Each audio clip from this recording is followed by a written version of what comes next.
السلام عليكم ورحمة الله وبركاته. ازيكم عاملين ايه؟ ان شاء الله تكونوا بخير. النهاردة هنعمل المخبوزات الحلوة ديت ان شاء الله تعجبكم. اول حاجة بنسمي الله كده. معانا 5 كوبايات من الدقيق، معانا كمان معلقة كبيرة من الخميرة الفورية، نص معلقة صغيرة كده من الملح، معلقتين كبار من السكر، وبخلط كل الخليط ده مع بعضه. بكون مجهزة بقى ربع كوباية من السمنة مسيحاها او زيت لو حابين اهو. بخلطهم بقى كويس كده مع الدقيق، ونكون مدفية برضو مية. انا هعجن بمية دافية. معايا هنا كوباية، وهجيب الكوباية التانية لما احتاج. اخلط بقى كده كويس واشوف انا محتاجة قد ايه. كده هجيب بقى الكوباية التانية لان لسه كده كتير، فانزل بقى بنصها كده او تلتها. هعجن واشوف انا محتاجة قد ايه.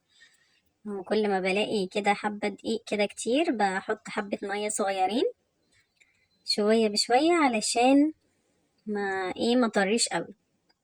وبرضه احتياطي يكون عندي حبة من الدقيق، علشان لو اضطرت مني او اي حاجة اضيف الدقيق عادي، مش هيجرى اي حاجة.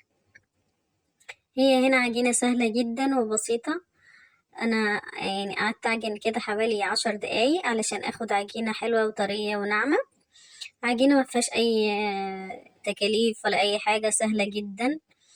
و... وفي الاخر طعمها كويس وحاجات حلوة جدا هتعجبكم وتعجب ولادكم. وعجينها بقى شوية حلوين كده علشان تنعم معايا. هلفها بقى كده واسيبها تخمر معايا شوية لحد ما يتضاعف حجمها. احطها في مكان دافي واغطيها، وبعدها نرجع نشوف. بعد ما خمرت كده معايا اهي، بعمل الخمر بتاعها، واجهز بقى معايا كده صينية ارشها دقيق، واقسم فيها بقى ايه العجين ده كويرات صغيرة كده زي ما انتوا شايفين بالطريقة ديت. انعمها برضو كده. هي ما شاء الله الحبة دول عملوا معايا كمية جميلة جدا، هتلاقوها في الاخر هتشوفوا هي عملت قد ايه. بنقدر بقى نحشيها اي حشو يعني على مزاجنا براحتنا خالص. هتشوفوا دلوقتي. خلصت كل الكمية، هرش رشة صغيرة من الدقيق، واجيب بقى النشابة بتاعتي. انا مش عايزة احط دقيق كتير علشان ما يبقاش وشها ناشف، فهي بتلزق شوية معايا في النشابة، لان انا مش عايزة احط دقيق. عايزاها تكون طرية وحلوة. فيعني ايه نتحمل شوية واحنا بنفرد علشان ما تبقاش ناشفة. بس كده يعني بفردها زي المستطيل كده، يعني بيضاوية شوية اهي.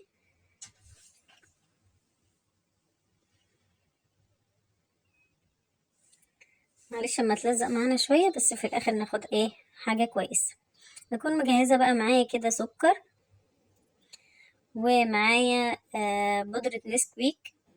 بتقدروا تحطوا سكر وقرفة، بتقدروا تحطوا مربى. انا هعمل دلوقتي برضو مربى، وهتشوفوا المربى ديت انا عاملاها في البيت وحلوة جدا.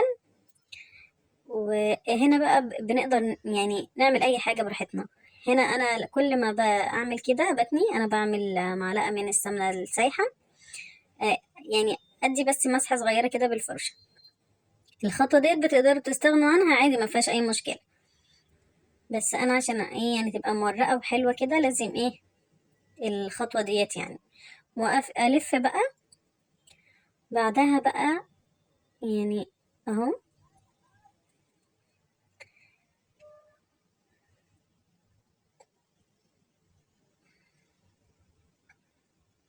افرد بس كده الحرف اللي في الاخر ده علشان يلم معايا. كنت هعمل برضو اخر حتة. فالمفروض ان انا ما اعملش اخر واحدة، يعني اخر طبقة، يعني علشان انا كده كده ايدي هتبقى فيها يعني. اقفل بقى الحروف بتاعتها كويس واتنيها زي ما انتوا شايفين كده، واجيب السكينة ومن الوسط اقسمها والفها بالشكل ده زي ما انتوا شايفين كده. شكلها تحفة جميلة جدا، ان شاء الله هتعجبكم وتعجب الولاد. عملت كمان واحدة، هلف برضو معاكم اهو بالشكل ده.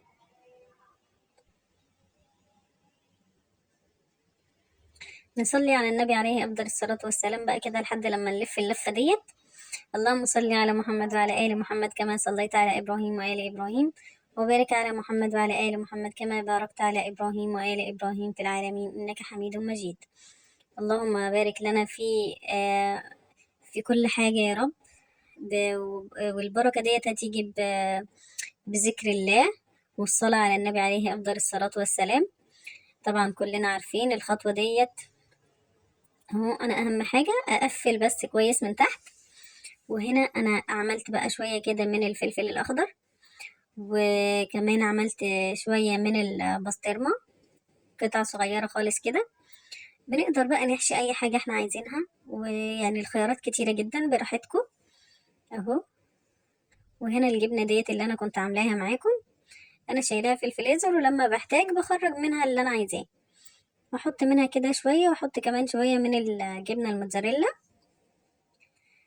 بس هنا بقى هنا اللفة هنا تبقى بحذر شوية، لأن الفلفل طبعا زي ما انتوا عارفين ناشف، فبيقطع العجين. شايفين يعني هو هنا معايا قطع كده حتتين صغيرين، فهو عادي مش هيحصل حاجة، بس علشان الجبنة ما تنزلش وتسيح برضو على الصاج. هقفل كويس برضو من تحت واقسمها كده من الوسط اهو. شايفين شكلها تحفة جدا اللي هي بالخضار ديت عشان فيها ألوان كتيرة. هنا بقى فردت برضو حتة، وجبت شوية من المربى دي يا جماعة مربى مشمش، أنا كنت عاملاها برضو على القناة، جميلة جدا جدا جدا. طبعا بتنفع جدا في المخبوزات ديت زي ما انتوا عارفين، اللي هي تلميع المخبوزات والحاجات ديت سهلة يعني. عندي شوية مربى ألمع بيهم وخلاص على كده. ونفس الخطوات بعملها برضو اهو. هفرد بس الطرف الأخير ده، مبرومها شوية، واحاول دي بقى طبعا المربى يعني لازم يتقفل عليها كويس قوي اهو. شايفين شكلها حلو قوي قوي. اهم حاجة بقى بسيبهم يستريحوا شوية، واكون مسخنة الفرن كويس جدا. يعني اعلي الفرن واسخنه قوي وادخلهم فيه. شايفين شكلهم حلو جدا، وادخلهم لحد ما ياخدوا درجة التسوية اللي انا عايزاها. شايفين اهو هنا ابتدت تاخد لون شوية. بعد ما خلاص استوت بجيب برضو معلقة من مربى المشمش، اجهز كده معايا معلقة والمع بيها الوش كده في الاخر. طبعا اللي بالجبنة مش هينفع اعمله بالمربى، ممكن مثلا بحتة سمنة او يعني نقطة زيت كده في الفرشة والمعهم برضو اهو. بالشكل ده لمعت كل القطع معايا اهو، لمعتهم بقى. اهم حاجة احنا لو عايزينها طرية يا جماعة بنغطيها اول لما تطلع من الفرن، بنغطيها كويس جدا يعني نغطيها حلو، نحكم القفل عليها علشان تضطر وتبقى حلوة معانا اهو. زي ما انتوا شايفين هي كده كده مستوية جميلة اهو. شكلها في الاخر ان شاء الله تعجبكم، ولو عجبتكم ما تنسوش تعملوا له لايك واشتراك في قناتي. وبشكركم جدا، ويا ريت نكتر شوية مشاهدات ولايكات علشان انا بتعب والله في الفيديوهات. والسلام عليكم ورحمة الله وبركاته.